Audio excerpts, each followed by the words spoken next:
Welcome into the Cam and Strick Podcast, episode number 31. I'm Andy Strickland. Somewhere, Cam Jansen's hiding out in the weeds over there in Eureka. What up, Cam? What up, homeboy? The beautiful weeds. The beautiful weeds that I gaze at every fucking day, Andy. I gaze at the weeds every day in the little meadow outside of my office because that's where I'm at every day. I wear the same clothes every day. My hair is getting long. I don't smell good. Kate's yelling at me. That's the meadow I'm looking at, and there's a lot of things going on. Cats are chasing squirrels. Dogs are chasing cats. It's crazy talk. How's your relationship right now during quarantine? Because people are either about to kill each other or they're just coming closer and closer together. Well, so she might be. Which side do you fall on? She might be pregnant. Other than that, we're doing great. Well, I don't know. I mean, there's no goalie. There's definitely not a goalie in that. But no, my birthday was yesterday. And well, that's not going to really coexist with when we put this out. But on the 15th, we had a lovely night last night. We're getting sick and tired of watching Ozark. I like binge watching it, but there's too much dialogue, so I just start getting on fucking Facebook again. And then, I'll walk to the kitchen, look in the fridge, and then look at, I imagine I'm going to make something, but nothing is created. And then I walk back to the room and then watch Ozark again, and then repeat that process over and over and over again. You hate kids, yet you're trying to have a baby. Like, I don't understand this. I'm not trying to. We're just not trying not to. Well, that's called trying to. Is it? So if it happens, the kid will be beautiful. If the kid looks like Kate, oh my God, if we have a little girl and it looks like Kate, it'll be a little precious little princess.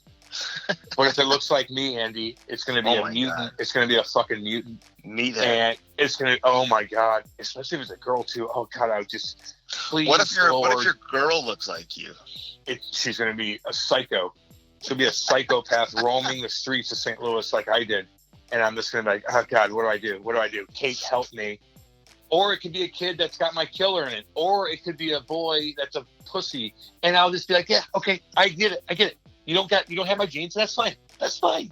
I love you no matter what. No matter what. You're not going in the corners. I'm going to yell at you about it, but I'm still going to love you. Right? My dad had it fucking easy. My dad had it easy. He had it easy. He just had to control the craziness. I feel like my daughter's going to be a shit-kicking son of a bitch. My boy is going to be softer than fuck. And I'm going to be like, oh, God, don't do that. And I'm going to love you. I'm just going to love you. You're going to be soft, but I'm going to love you. I'm accepting it already, Andy. I think you need a kid. I think it'd be great for you. Like, everybody open your eyes to all want it. Reality and how everybody lives their life. Like, you're still like a college kid. You're still like a college student. Dude, I had my own house when I was 18, chilling. I've just been on my own program, Andy. Kate and I do whatever the fuck we want. We chill. We go out of town. We go do this. We do it. We love our animals. We're going to make a garden. We're going to build a house on acreage. Like, we're fucking chilling, dude.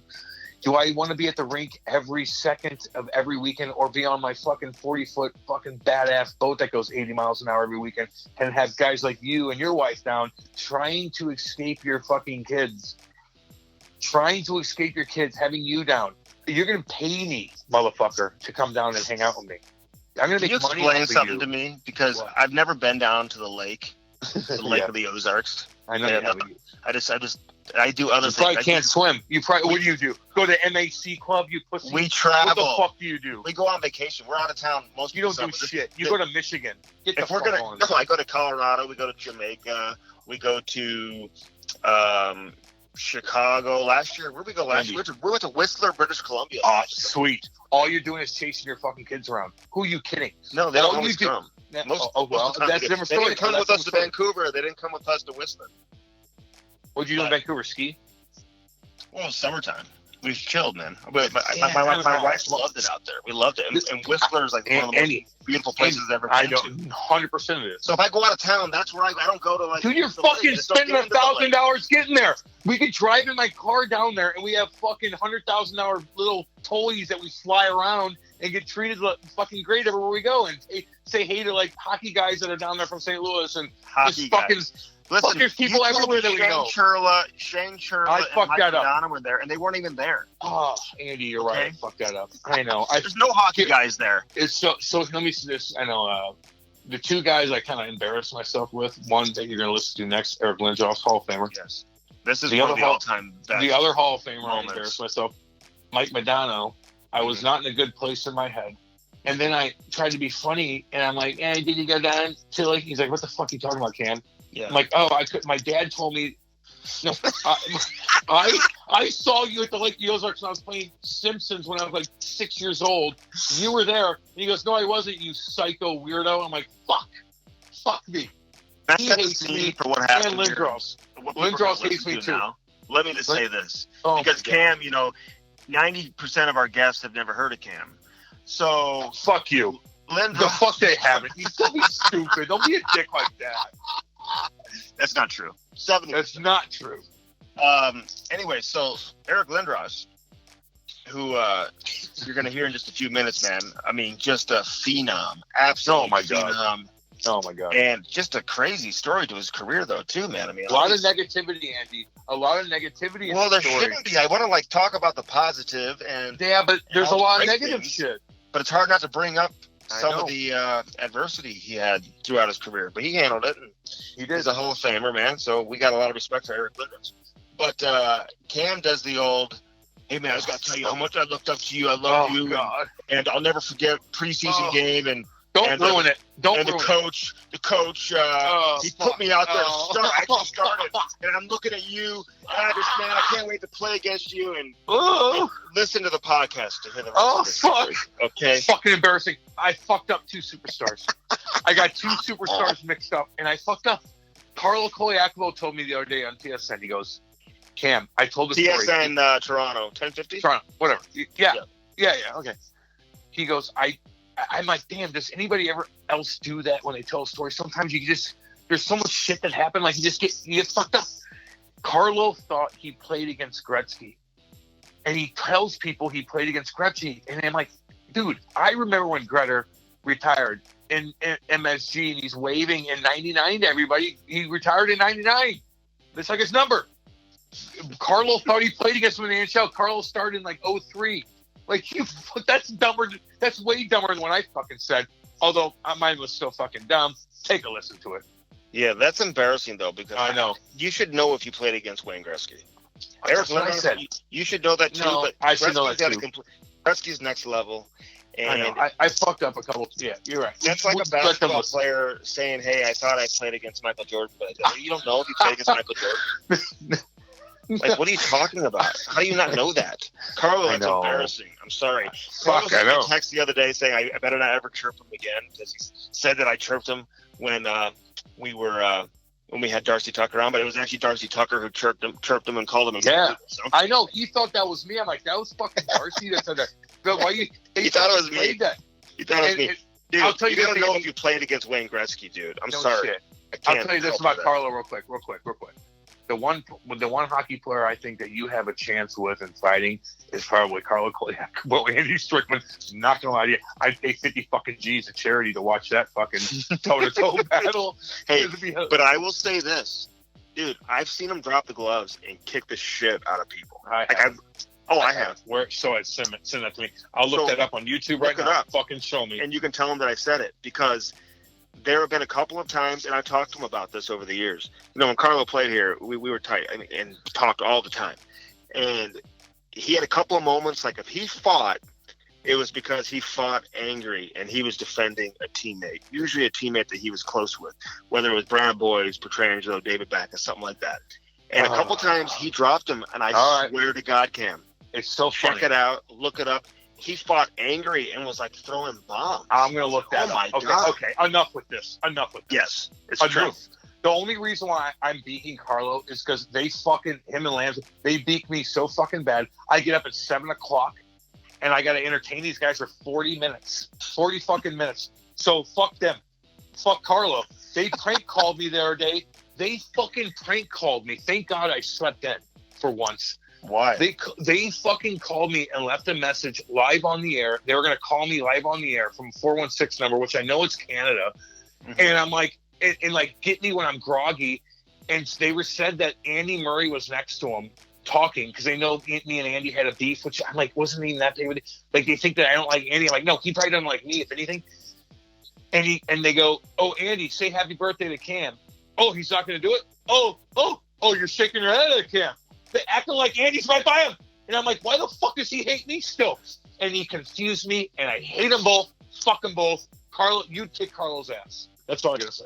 He would, And why are we talking about Carlo Koliakovo when we got Eric Lindros coming up? I don't know. I have no idea. And Andy Murray would get over that, by the way. We're going to get him on. Yeah, I think you're right. I've got lots of Andy Murray stories, too, dude. I got some funny shit. I got some nonstop. I got some funny shit. My buddies, I got some funny shit with that, and he will laugh about it because he's a good dude. He's a good dude. In all seriousness, did you ever play against Lindros?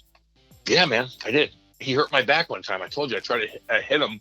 It was kind of from behind, but he stuck his fat ass out, and he hit me right in my hip flexor, and it ruined my tweaked my lower back, and I was out for 48 hours. Listen, I'm tough as fuck. This is a interesting conversation. We kind of get into everything.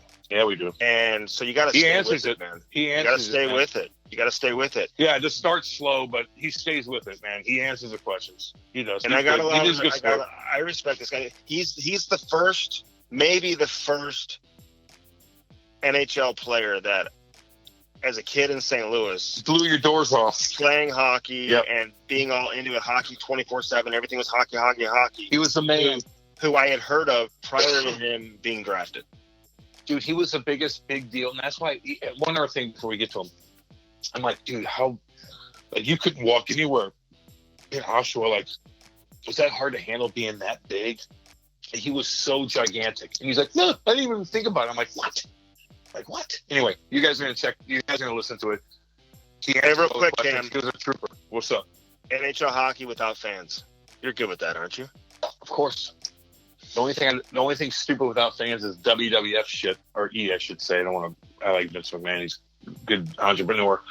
But watching WWE, I'm not a big fan of it, but I go down and I watch it, and it's like, oh my God, you have to have the fans for that. Watching hockey or MMA or even baseball, it's like a preseason game sometimes when you're in Columbus and there's no one there. It's like, fuck, just go.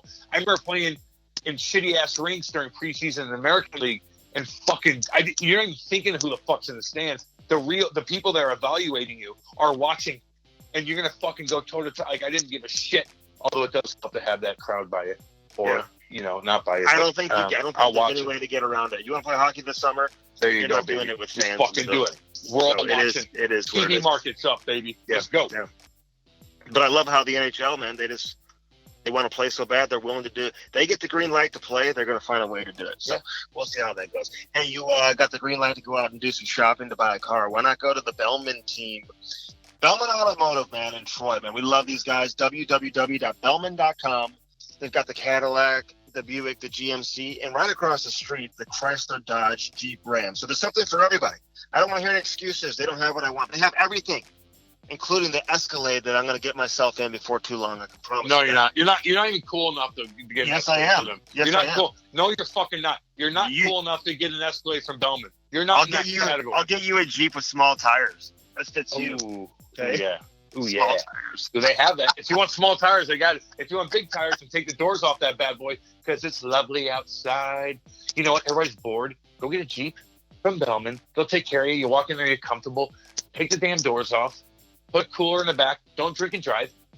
Have somebody else drive you back. But cruise around with no doors on. Lovely weather. Cruise. Maybe go for a hike. Come back. Do this. Have a picnic. I don't give a shit.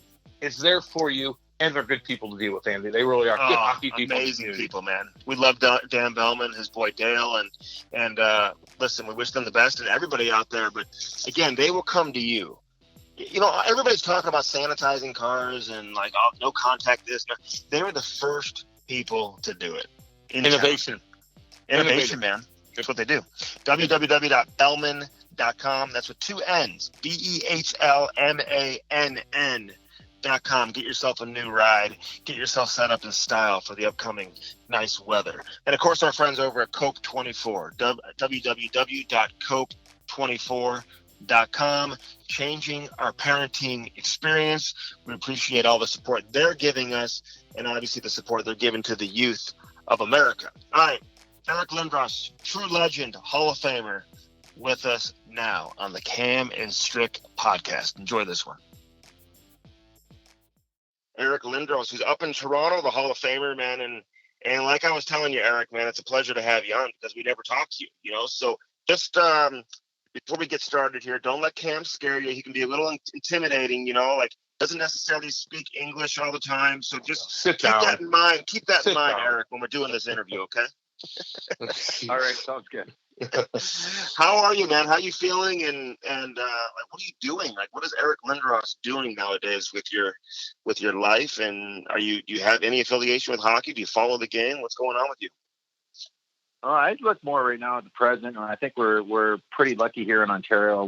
My wife and I we're in Toronto. We've got three kids. Carl's going to be 6 in June, and the twins will be 5 in September. But we're just getting through, like everyone else, the current situation and learning a lot about online education. And it's been certainly been surreal, but it's certainly important. And Ontario has done a great job. Our premier, Doug Ford, has done a fantastic job with protecting us, really, and shutting down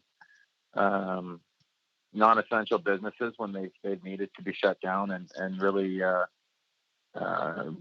frank with us and honest with us about numbers and about exposures. So he's honestly blessed to be here in Ontario. I don't know what it's like in your neck of the woods. Where are you guys? Are you guys in St. Louis? St. Louis, yeah. I'm in beautiful Eureka, Missouri, actually, Eric, and I'm sitting in my office enjoying myself. I get to do the radio show at home, do the podcast at home. Although I don't have kids, so I'm kind of taking advantage of this a little bit, just kicking your feet up and be able to enjoy your work at home a little bit, you know? No, this is pretty scary. This is really scary times. Yeah. And hopefully everyone gets through it without many more casualties. I mean, it's super scary, super scary. It is scary, man. And, you know, that's why, I mean, listen, people are finally starting to take it serious. I don't know how it is in other parts of the country and other parts of North America. You just hope everybody's taking it serious so we can get back to some normalcy and doing what we all love to do. I want to go back to when you were a kid, though, Eric, like just growing up playing hockey. Like, when did you realize you had a special gift and maybe you were different from the other kids? Because I will say this, you're one of the first and probably the first, you know, being here in St. Louis, like the first player that I truly had heard of and knew who you were prior to you ever even being drafted in the National Hockey League. I mean, there were other guys, I guess, but nobody as much as Eric Lindros. So when did you realize you had maybe something other kids your age didn't have? I don't think it wasn't. Honestly, I didn't realize anything much until I probably was about 15, 16 years old and thought, you know, maybe I can make a life out of this and possibly play in the NHL and go at it that way. I really didn't have much in the way of expectations. I don't know. I think everyone can relate to just going day by day and not realizing where you are, and you're just enjoying the time. It was a period where I was having so much fun and things were progressing so quickly that I probably wasn't abreast of what was going on elsewhere and didn't really care for that matter. Well, weren't you bigger than everybody else? I know you played the Quebec tournament back in the day twice, actually. But weren't you bigger than everybody else? And were you physical as a kid? Yeah, I always played up, so I wasn't bigger. Like I played with Drake Barahowski and Mike Torcha, and they were 72s. I was a 73. Like Drake was 6'3" in Pee Wee, right? Oh, yeah. I didn't grow until much later. I think I was about 14 years old when I grew. So I had it was a bit later, and everything started to come together later on when I turned 15. My body started to work together a little bit better. So, when you turned 15 and all of a sudden you started growing and then you started playing and you're like, fuck this, like I'm gonna start playing mean. I'm gonna start playing with an edge. Like, Did that all come together at the time, and all of a sudden you're like, oh my God, every time I touch somebody, they go flying, and I'm going to take advantage of this? Well, it wasn't. They didn't go flying because I was a lot younger. I played junior B at St. Mike's, and I was 15. Wes McCauley, referee in the league now, is he was 16, and most of the other guys were 18, 19 years old. So we were the younger group on the younger side of things. But you learn to play and to chip in, and when to do things, when not to do things, and we certainly had we had people. Our coach Scott McClellan, who played in Boston, knew and understood the value of having one or two guys on the bench that kept things fair, and I think that was a big asset for us when we had a few younger players. Wes McCauley. I mean, this guy, was he a good hockey player? This guy played hockey or what? He was good. He was good. And, I can see why he's always been personable. So for him to be out on the ice and to be refereeing, it totally makes sense to me that he has done as well as he has and given the job of refereeing some personality too, right? That's just Wes. He knows the game. He loves the game, and he gives it some spunk from time to time. Yeah. So, all right. So you mentioned you're like 15, 16, but how much attention were you getting, Eric, like in Canada? Like, were you starting to, do interviews at a really young age and people starting to recognize you? Was this becoming like a Gretzky-like situation for you? Like, how'd you handle all that? I didn't really look into it all that much, to be honest with you. There was a little bit here and there,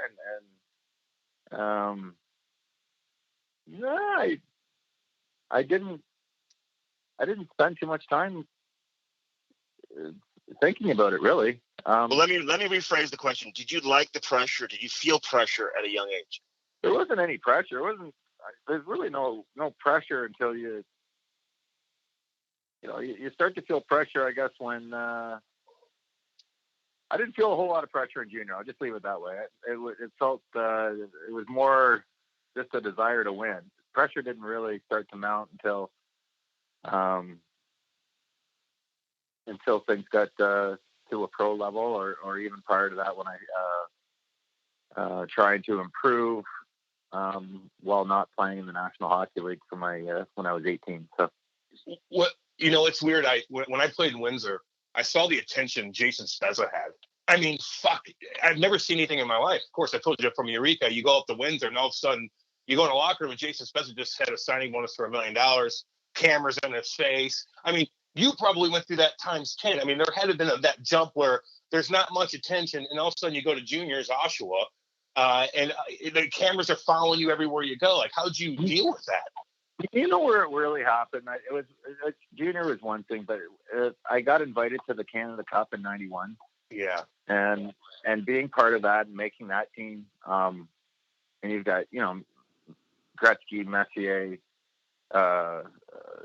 Larmer, Dale Howardchuk, Ray Bork.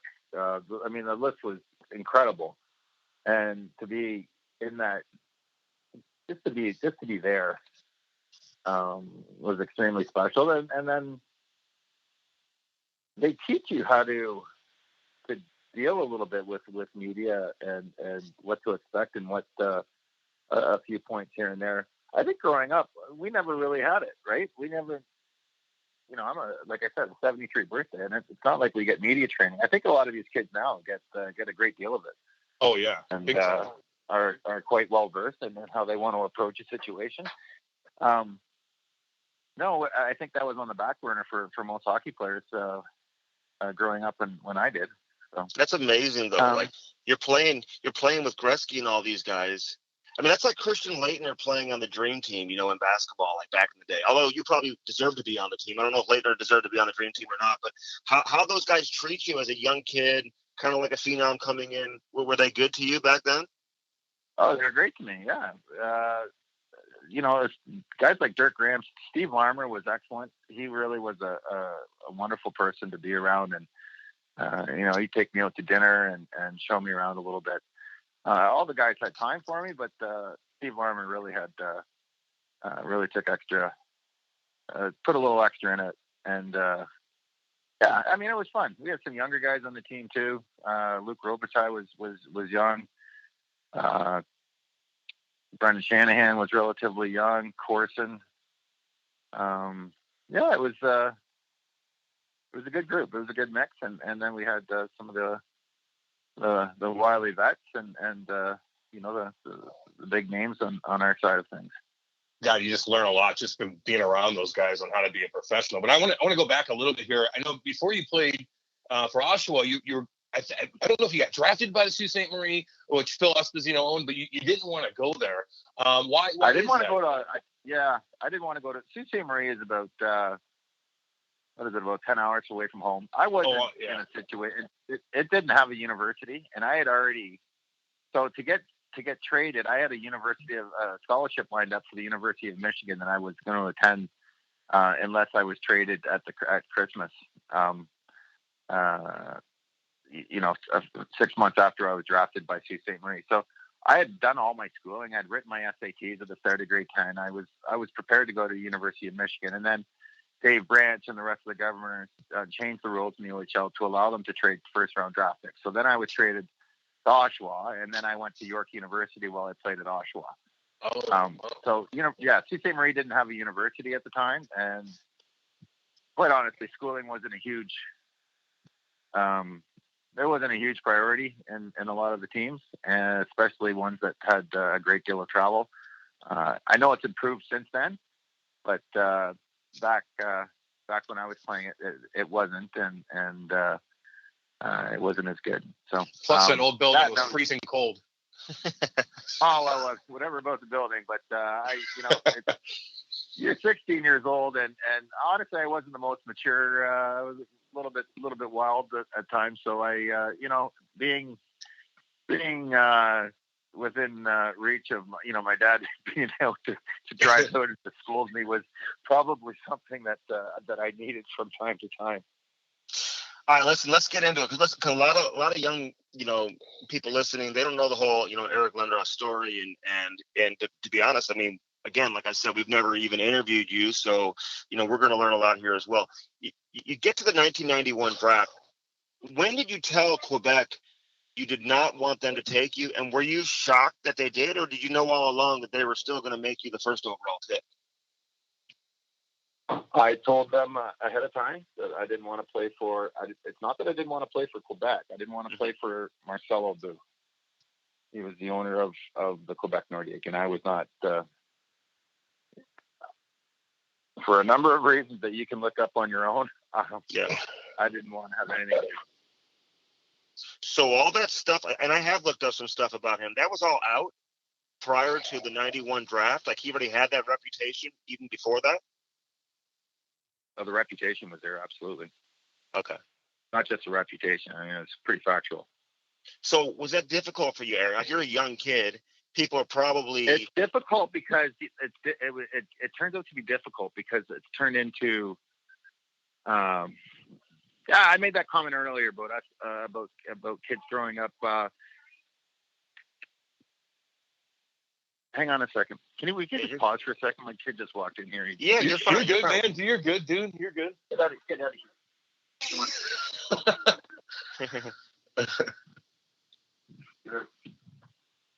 I'll be 15 minutes, okay? Please. Thanks. Sorry about that. Can we? That's why I do my interview. That's why I do my interview in the car. Because I've got 3 kids at home, and I have to go in my car because no matter where I go in my house, if I'm in the basement, I can lock myself in a room. They find you. They will find me. They find you. It's like a homing device or something. There's the parental get back beat. to what you were saying there. So you obviously. Well, we're not set up. I didn't want to play for a particular owner. Yeah. And chose not to, and wasn't set up for what he turned into a political battle, a political situation. He turned it into, I didn't want to play for, in front of, and for a French team, which wasn't the case at all, because had I been drafted or traded if I'd been drafted by the Montreal Canadiens, I would have been there with bells on. My wife is French. I don't know. I mean, I don't know how many more examples I can throw out there. If Marcel Aubut was in charge of the Toronto Maple Leafs, I wouldn't want to play for them either. And that's, the hometown team, right? So I don't know if I can make that any more clear. And so he turned it into something that was very political and had books written about myself. My parents really bashed on my mom. It was just, we weren't set up for it, right? I'm just trying to go and play hockey. I wanted to play for an owner that I could respect. And it wasn't happening, and it was turned into this political issue. And, maybe in hindsight, I didn't come out and fight back. I just thought, you know what, I'll just take the high road and let the chips fall where they may. I know where I stand within myself, and sooner or later I'm going to get traded, because he's not going to let it go. Yeah. So before this all went down and you're making your decision, I mean, didn't you think that, like, God, these guys, like, this is going to blow up and they're going to be fucking mad? Like this this they'll be mad. They tried, they brought in Guy Lafleur, and Guy and I have been buddies. We've been friends ever since. And Guy flat out said to him, it's not that he doesn't want to play for Quebec. It's not about French people. It's about you, Marcel, speaking to Marcel. Oh, yeah. But the fans don't realize that, though, man. Like, you got to know that they were going to be just all over you after that. And when did you know that, oh boy, gosh, we're going to have to put some fires out there? It is what it is. That's fine. It is what it is. And I decided not to fight in the papers and whatnot. And it was a different time too, in terms of media, right? Yeah. There is a great deal of the buddy system, and a lot of little birdie told me this, and a little, unsubstantiated crap that would fly out. So a lot of it was tilted. A lot of it could be tilted, and it wasn't like today's world, where I think things are far more visible, and people can get the truth out there much easier. Hey, Cam, if I gave you the option to buy a car, you can either go to the dealership or you can buy it from your house, from the crib. Oh my God, Andy, Bellman, they make it so easy for you. They'll come to you. Not to mention, they'll have videos of any car that you want. They'll go right through it. They'll show you the ins and outs of everything, make it completely simple for you. And I tell you what, they're great people to work with. They've been in the game a long time, Andy. They're huge hockey fans. They do a lot of charity work in this city, and they make it comfortable for you to go buy a car at Bellman. Exactly. And we're dealing with a pandemic. Cam didn't know that, but everybody else knows we're dealing with a real pandemic. This is serious stuff. And so that's why they're making an adjustment to make life as easy for you, because people out there still need transportation. People out there were still planning on buying cars. Doesn't mean that you have to put that on hold. The NHL season's on pause, but your car aspirations don't need to be. www.bellman.com. You can email them. You can text them. They've got so many different ways. And again, they will do a virtual meeting with you where they'll walk around cars. They'll show you the exterior. They'll show you the interior. Answer any questions you may have about the engine or the performance. And great lease deals. You can buy a new car. Pre-owned deals as well. And again, if you're a current Bellman customer, listen up to this as well, because they will come to you with a nice, clean loaner car, all sanitized. You don't have to worry about the big germs, because they took care of it. They cleaned it all up for you. They'll leave you with the loaner car, take your car back to the shop, service it up for you, and then deliver it back to you. That's what I call service, Cam Jansen. They make it too easy, Andy. Everybody's going to start doing this kind of stuff now. They're innovative. They're great people. Check them out. Bellman.com. If you can't get there, they'll come to you. Again, Bellman, Buick, Cadillac, GMC, or right across the street, Chrysler, Dodge, Jeep, Ram. Bellman Automotive Group, proud sponsor and big-time supporter of what we're doing here on the Cam and Strick Podcast. www.bellman.com. So let me ask you this. So you're 18 years old. That can't be easy. I mean, they're dragging your name through the mud. People don't know the real story. Like, how'd you get through that? Mentally? Well, I went mentally. I went and joined the Canadian Olympic team, and went to Albertville and played with Joy Juneau, and Berkey was our goalie. We were pretty close to. We lost to the Russians in the gold medal game. We played quite well, but I used that time to go into to play in the Olympics in Albertville, and ended up being traded, following that. At the draft. I can only imagine the reaction when you found out you got traded to Philadelphia. Was that the biggest relief for you, Eric, just to know that, all right, now I can just focus on playing? It wasn't, because when the trade went out, there was a fight about it because I got traded to both Philly and New York at the same time. Oh, God, so then I had to go crazy. Yeah. So then I had to go to an arbitrator. And I had no idea about any of this. Right? Come on, think about yourself at 18, 19 years old. Oh, where God. So I had no clue about any of this. I could look on a map. I've been to New York once or twice in my life. I'd never been to Philadelphia. And, finally it was settled and off to go play. God, it's crazy. Hold on, Cam. They were like offering 3 first-round picks, a bunch of players. I mean, millions of dollars of cash. Who offered the better package in your opinion? Was it New York or Philly? I don't know. I couldn't go through it. New York, New York went on to win. They made a bunch of trades. And obviously had a good. They made 5 big trades in 90. What was it? 94. Yeah, that the year they won. Yeah. Anderson. So they brought in. It was kind of like Edmonton or New York West or Edmonton West, Edmonton East rather. So they brought in McTavish. They brought in a bunch of guys. So I don't know. Hindsight is kind of weird that way. Quebec ended up going to Colorado, and then Patrick Waugh had a blow up with Montreal. Yep. And I think before he even hit the market, he's in Quebec. He's in Colorado. So it doesn't hurt picking up Patrick Waugh for your team's stability in the back end. Oh, shit. So yeah, kind of what was one for yeah. What was it like? You stormed onto the scene in Philly. Like, you look back and are like, what a perfect setup for you. The way you played that town, how crazy those fans were. How was that first year, man? You guys were unbelievable to watch. Well, we had a lot of fun. We didn't get into the playoffs till later on. We were pretty thin. We started to acquire some depth, and then we made one big trade where sent Mark Recchi to Montreal for John LeClaire, Eric Desjardins, and Joe Berdion. And things started to click from there, and we got into the playoffs. We had a really good run our first year in the playoffs. We lost to Jersey in the semis, and that was a really good team.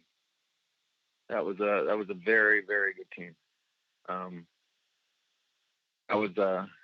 think you look back, and when you think of years that there was, serious possibilities of doing well, and that certainly was one. So then you're there in Philly. You guys go to the finals, and everything's going well. I mean, were you able to put everything else behind you, and just like what allowed you to focus, and how dominating did you think you could be at the NHL level? Like, were you confident right off the bat, or did it take some time for you to I don't think you're ever confident. Yeah. I think you can relate to that. I think everyone's got some insecurities along the way. Yeah. And you try and keep your confidence up. But when things are going well, there's a certain aura that I think, Andy, you can feel it when you're doing media, and you're really on a roll with how you're getting stories across, and things are just happening for one reason or another. Generally, it stems from hard work and doing some research and whatnot. But Whatever the case may be, when things start to go well, confidence gets going, and you get playing better, and before you know it, you're doing well. Your team's doing well, you're doing well, and you're having a lot of fun doing in the process. Yeah, to give you an idea how much offense there was in the game, this guy scores over 40 goals his rookie year, Cam, and he's not even a finalist for the Calder, right? I mean, oh my God, I know. Solani scored 76. Joey Juneau, you mentioned playing with him on the Olympic team. Like, what happened to him? Like, this dude was unbelievable his rookie season and never even came close to those numbers again. Joey's a fantastic guy. I still talk to Joey. A fantastic guy. He lives, I think he lives up in Nunavik, and way up there.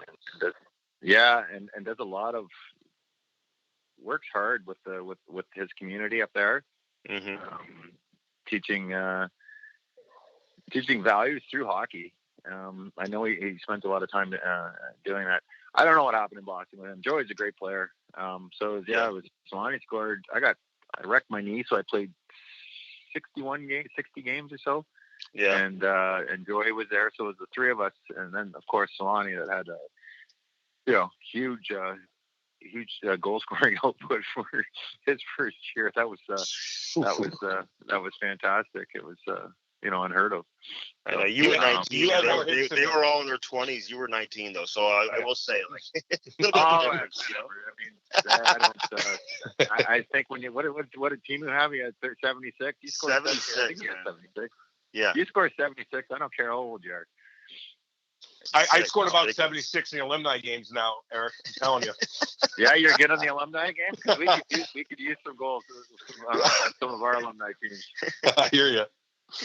Hey, Cam, like, we had Darius Kasparidis on like a few weeks ago on the podcast, and like, he said you guys became good buddies. He said you actually helped recruit him to come to New York. Like, it wasn't an issue whatsoever, even though, obviously it's been well documented that, his hit that he put on you, I think that was your first concussion, wasn't it? So did you have any hard feelings against him when he came to New York? Like, what made you so open to welcome him, into the Rangers? We weren't doing well in New York. And I thought that anytime you can pick up a piece that will improve the team, you put things aside, and wouldn't it be better to have knowing that he's on your side as opposed to on the other end of the stick too? So Darius, we didn't have great teams in New York by any stretch, but Darius came and he's a fun guy. Hey, how do you think the league is trending as far as the concussions are concerned? And we know that it is documented that you kind of went off on the trainers a little bit here and there. Were they forcing you to play? Like, how'd that go down? I mean, if you're messed up, can you just tell them? I'm not gonna go backwards on this. I think things have improved. Yeah. I don't think that things were looked at properly in the 90s at all. Things have improved. The league's done a better job. I think the respect of the player is much better. The rule changes that have been put in place are, I think they're good. I think they protect the players more so. Things are better, but they're never. Anytime you mix money with professional sports, with sports. There's going to be some gray areas in there. And do I think the job's done? No. Do I think that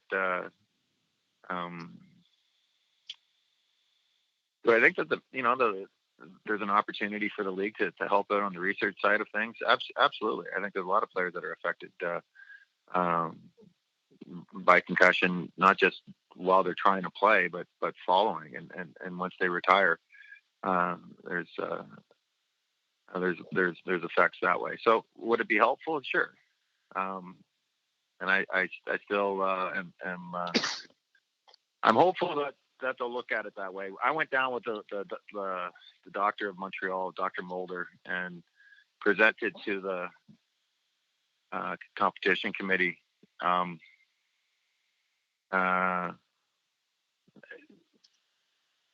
in LA just before the All-Star game or during the All-Star week or whatever you call it, the weekend. Mm-hmm. And we spoke of things. We spoke of how things had improved, but the need for things to improve further, and brought up the idea of something as simple as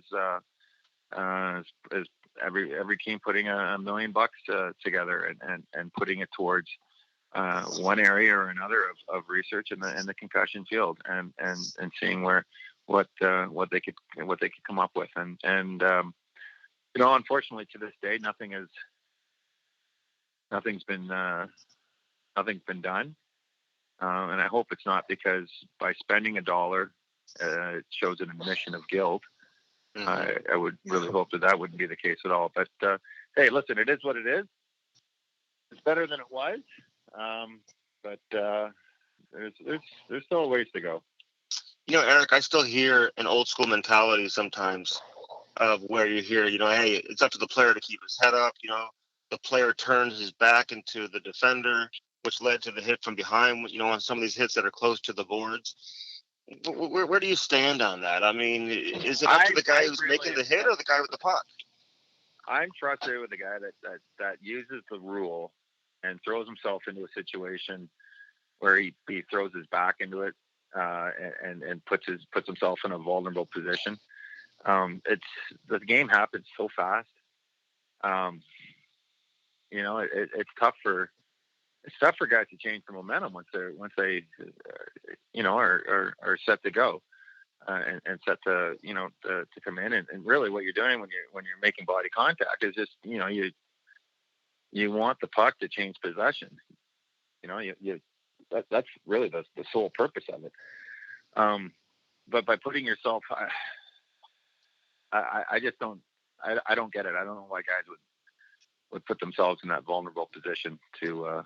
Maybe they're trying to draw a penalty. I don't know what the story is, but it's not the smartest. It's horrible. You look at it's horrible, and you got to in St. Louis you got a real good player in Shen, right? That once he gets on the tracks, it's very hard for someone, even Alex Steen and some of your guys that are, are a little bit more physical. Once they get placed and in that way, it's hard to, it's hard to look out for the opposition. And guys don't want to hurt anybody. That's not the idea. The idea is to have the puck change possession. And anyway, it's a tricky one. Are your kids going to play? Are they big like you? Oh, they all skate. Oh, yeah. Even my daughter, they all skate. Hockey's the best game in the world. It is by far the best game in the world in my eyes. So I agree. My wife's growing up. She's more of a skier, so they do some of that. But they love to skate and to be outside and be on the ice. And we're blessed here in Toronto with a lot of outdoor arenas with pipes and compressors and such. So there's plenty of opportunity to be on the ice, and they love to do it. Eric, I want to get into some of the good stuff too, but listen, I'd be remiss if I didn't ask you, and I know you don't want to go back into the past, but just the Scott Stevens hit in general. Like, have you ever had a chance to talk to him since the hit, and just how did that? I've spoken to Scott since, but we don't talk about it. Yeah. So how did that one specific incident, that one hit, just completely change your life or your career? I mean, can you talk on that? Well, I don't think you're ever quite the same. There's an incredible. You can imagine having your world turned upside down, and then going back into a similar situations a few times a game, and being extremely hesitant to cut through the middle. I ended up moving to the wing because I had a huge fear of skating across the middle of the ice. So no, my game was never the same ever since I got hit there, and I was trying to poke a puck through, and John Leclerc was on the right side. I thought that he could pop through and score if I got it through, and two guys kind of, yeah. That's a big. With his forearm and shoulder and whatnot, and he didn't even get a penalty on the play, Eric. No penalty. I know. I know. Not even a penalty. Well, hey, what's happened has happened, and that's we had a good team there too, right? That's when we're in the semis of that. We got a chance to go to the finals and see what happens there. But anyway. So you don't hold a grudge. You said you talked to Scotty. Like, what are those conversations been like? Well, I see him at alumni things or Hall of Fame stuff, and what are you going to do? Yeah, exactly, Andy. What are you going to? Is he going to still be mad? I'm like, you just forget about it. It is what it is. Fuck. You don't forget about it. You don't forget about it. But yeah. What do you? I don't think you ever forget about it. But you don't want to bring it up. You don't need to talk. It's not the first thing that's going to come to your mind whenever you go talk to somebody like that. But it just scar you for sure. And I always thought too, man. Like the way I hit guys as well. I always had that fear when the puck was rolling up the boards, when somebody just kind of threw the puck up the wall to you, and I thought somebody was going to come down and hit me like I would do to them. So it always kind of get you rattled. Like it messes you up, man. But how do you feel okay now? Like, does it still bug you in your head sometimes? I was blessed. Yeah, I was in a weird way. My brother went through this. He retired. He was the first rounder to the Islanders. Oh yeah, he only played about a year and a half. He had concussion problems. My dad was really well versed in concussion. He used to go to the library all the time. Back when people used to go to libraries, and he was on top of protocols and things like that. And then, in Philadelphia, I had issues with, they thought I had migraine. So they sent me to a migraine specialist. And then the migraine specialist said that you don't have migraines. You're concussed. And the best guy to go see is Dr. James Kelly out in, at the time, Chicago. So that was the guy that I went to. And, he put a solid stop on things for a few weeks. And when you say 2 weeks, now it's no one even blinks. But back then, the world was ending if it was more than a couple games, because it was, it's that silent injury where, most things look just normal when you're being assessed, but you're off. You're not there. You're not sharp. You're not focused. You're not crisp. And that's when people get hurt, is when they're, you're playing a game that you're going as fast as you can, and you're not as crisp as you should be. So that's when people get hurt, really hurt. Yeah. So listen, man, you're such a dominating player, like Hart Trophy winner, obviously, one of the best players of your era, and you retire and you had to wait a long time to get into the Hockey Hall of Fame. Like, I can only imagine what that meant to you to get that call, but what does it mean to you to get to, and did you think you would never get in? Like, were you thinking that way or no? I pissed off a few people along the way. It is what it is. Well, listen, you go and you buck the system at the beginning, and a few guys had done it before me. I mean, let's not kid ourselves. There's like a few players that had done it prior to me deciding that I didn't want to play for a particular owner. It wasn't like I was fresh out of the box. Mm-hmm. But hey, it's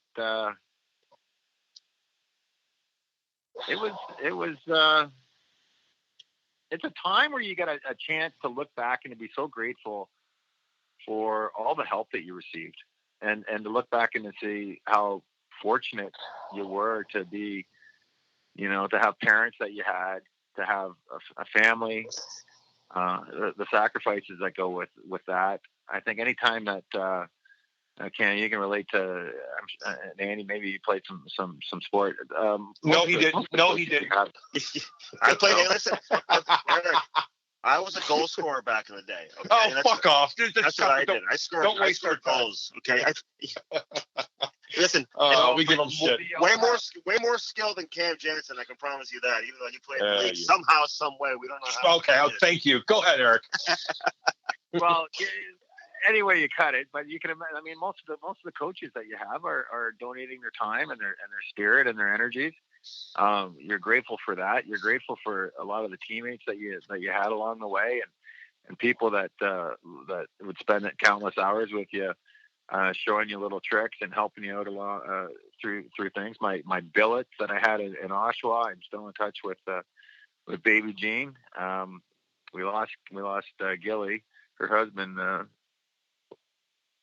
5 years ago. So that was unfortunate, but really I lucked out with the people that I was with and a lot of friends that I had and had made along the way. And you just look back at it and you think, oh my God, lucky person. Well, I want to say this before we let you go, Eric. My first preseason game, I remember in 2002, I think it was. My dad flew in and just, and Pat Burns started me that game, and it was against you, Leclerc, I believe Renberg, and I think Desjardins and Weinrich on D or something like that. I believe we had a big brawl. Jim Vandermeer kicked my ass. I don't know where I'm going with the story, but I just wanted to let you know. And I was very intimidated going against you on the first shift ever, man. I think I caught the puck up twice, and I didn't play for another 7 minutes. But it is Eric, I like to ask all our guests: have you ever even heard of Cam Janssen? That's what the question we like to ask our guests right now. Cam, before we let you go. Cam, I don't think it was Philadelphia in 2000. Fuck. No, it was 2003. Oh my God, yeah, maybe it wasn't you. That's hilarious. We're gonna delete that. Hilarious. No, that will not get deleted. Hey, but speaking of Philly, before we let you go, to have your jersey retired there and to mend the fences, I know you didn't leave on great terms and whatever, but what does that mean to you to be back with that organization, have the relationship you have with them now? Yeah, and I thank Paul Holmgren for that. He's been fantastic, and it takes time. Certainly there was a lot of hard feelings and things didn't go as planned, especially at the end. But that's where I had the most fun, and that's where I played my. When you have fun, you end up playing your best. The people in Philadelphia through it all were fantastic. So it's great to be associated with it, and to have the jersey. Of the jersey up is a real thrill. How do you reflect on your relationship with Bobby Clark? You guys still talk? You guys mend the fences there too? It's one of those. I throw it in the same pot as Scott Stevens. So what's the point of? Yeah. What's the point of of rehashing or going through anything? If two guys can't sit and hang out for half an hour, a couple times a year, there's problems. Mm-hmm. Business is business, man. Well, we appreciate it, man. Appreciate you coming on, Eric. Listen, great stuff, man. You had a great career, great player. Yeah. And what are you looking to do now? Do you ever see yourself getting back into hockey? Not right now. Well, actually, I've got a call about my oldest guy he'll be on the under 7 stuff, and I'm just starting to learn what goes into this and where their ice time is, and so I'll find out a little bit more this afternoon from the local hockey association as to whether I begin my coaching career. But I have a feeling I'll just help out and let somebody else be the head coach, and I'll just kind of chip in and make sure you're coaching, be around and have some fun. Yeah. Make sure you're coaching. Stay away from the parents. I've been coaching AAA hockey for years too. So the best part is best place to be during a game is on the bench and not in the stands, Eric. So make sure to stay away from the parents. Yeah. I think an assistant coach is what I want on my coach. Oh, right on, big boy. It's the best title you can have. So, hey, thanks for doing this, man. All the best to you and your family. All right. And, thank you very much, Eric. Stay safe. Stay safe, buddy. Right on. Bye-bye. Okay, take care. Well, that was Eric Lindros, number 88, man. I mean, the Hall of Famer, unbelievable hockey player, MVP, Hart Trophy winner. How do you remember his career, Cam? He's been through an awful lot.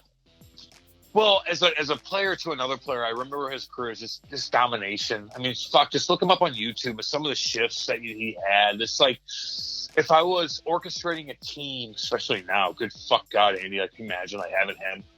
Imagine having him. God. Think of what Ryan O'Reilly does in the corner. Imagine having this motherfucker where no one's knocking him out.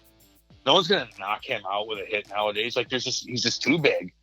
Imagine having this guy nowadays. But I look back at him. Sorry to answer your question. I know I'm rambling, but I look at it as mostly positive as far as brute force and skill and size. And God, he was fucking handsome too. Like marketability, like motherfucker. But then Casper, the unfriendly ghost, comes around, and then of course Scotty Stevens, and you can't help but just remember the horrible hits that you take because of the size that he was able to get away with at a young age and not necessarily needing to keep his head up. Am I making sense on that?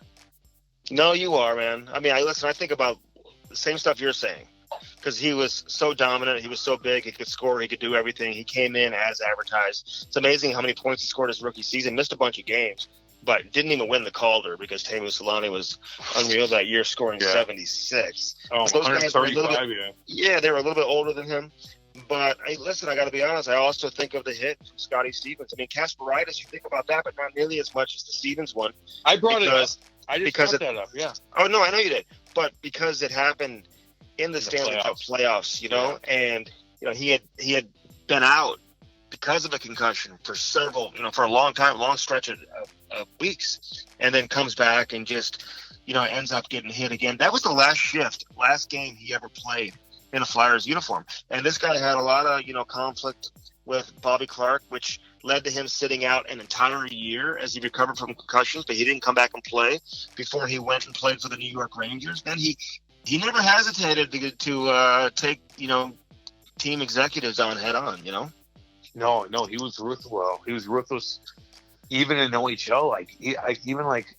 He's like, I asked him, I go, what about Sault Ste. Marie? Like Phil Esposito owned it. Like, you're going to turn your back to them when they draft you in the O? He's like, well, it's too far of a drive. I'm like, well, so what? Like, I came from Eureka. Like, I know you want to be around your parents, but it's not that far away. You're still in your own country. Like, you're still starting off your career, turning your back to a guy, a legend in Phil Esposito, who owned the Sault Ste. Marie Greyhounds. Just fucking play for him and be a stud there. Like, I know it, like, I don't know. Yeah. I asked him that, and he's just like, well, it was closer. I'm like, well, like, I know you're a big dog, but that's the decision a big dog gets to make, but you didn't have to make that, right? I'm making sense again, goddammit. No, you're making sense, man, but, listen, sometimes you don't know the whole story, and those are the decisions that he made. That's the story I know. That's the fucking story I know. And then he was one of the most dominating junior players in the history of the CHL, So, and he came into the league, and he was as advertised, like we mentioned.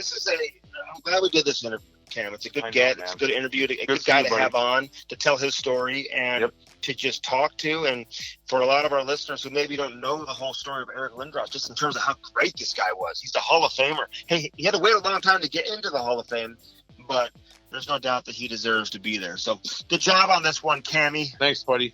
Thank you. I fucked up one time, but I guess it turns out to be funny. We didn't even talk about that. We already did talk about it. No, we already did. They know what the fuck happened. You don't need to fucking talk about it again. We're good. I gotta go. The time you wanted, you were so excited to play against Eric Lindros, except he wasn't even. He was Jeremy Roenick instead. Oh, that's what you say. That's what you say. No, he was 100% Jeremy Roenick. I swear to God. My dad's even like, you stupid ass. I'm like, God damn it. He's got the fucking notebook from it still. You kidding? The little we'll never let that die. I know. I love it, man. I'm an idiot.